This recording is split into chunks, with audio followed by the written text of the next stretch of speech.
Акцияга катышкан жарандар алгач иш чаранын маани магызын түшүнүшпөй, кийинчерээк кеңири маалымат берилгенден кийин кызыгып, кызмат көрсөткөн ар бир мекеменин өкүлүнө кайрылып, өздөрүнө керектүү маалыматтарды алышты.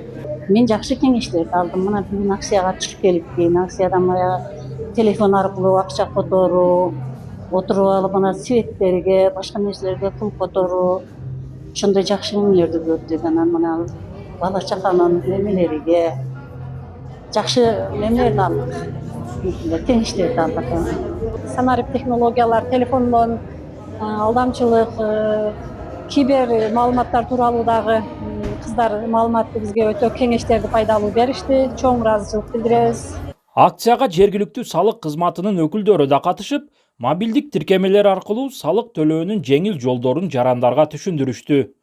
Ошондой эле түндүк тиркемесинен салык төлөмдөрү жана карыздар боюнча ар бир жаран смартфон аркылуу кабардар болуп турса болоорун айтышты.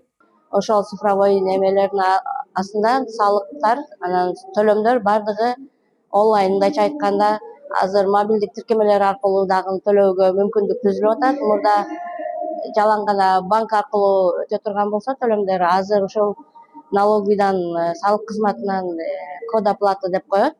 Төлөө коддорун алып туруп, ошонун негизинде эле мобилдик тиркемелер аркылуу төлөп койсо болот. Уюштуруучулардын айтымында, акция улуу муундагы жана айыл жеринде жашаган санарип технологиялар боюнча түшүнүгү аз жарандарга багытталган. Анткени көпчүлүк учурда мобилдик тиркемелерди колдонууну билбеген улуу муундагы жарандар төлөмдөрдү жүргүзүүдө эски ыкманы колдонушуп, түйшүк тартат. Чоңдор анча эме болуп кетпеген үчүн, колдоно албаган үчүн ошону кененирээк маалымат берип, анан ошол кибербезопасность боюнча дагы кичине түшүндүрүп айтып кетели дегенбиз. Карточкаларын, сүрөттөрүн, анан паролдору келип калат, ошондойлорду алмаштырып калганда эч кимге жөнөтпөй ушулай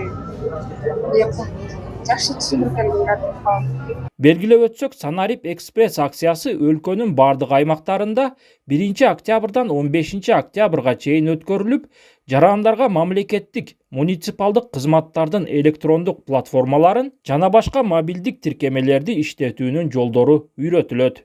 Улан Маккамбаев, ЛТР, Баткен облусу.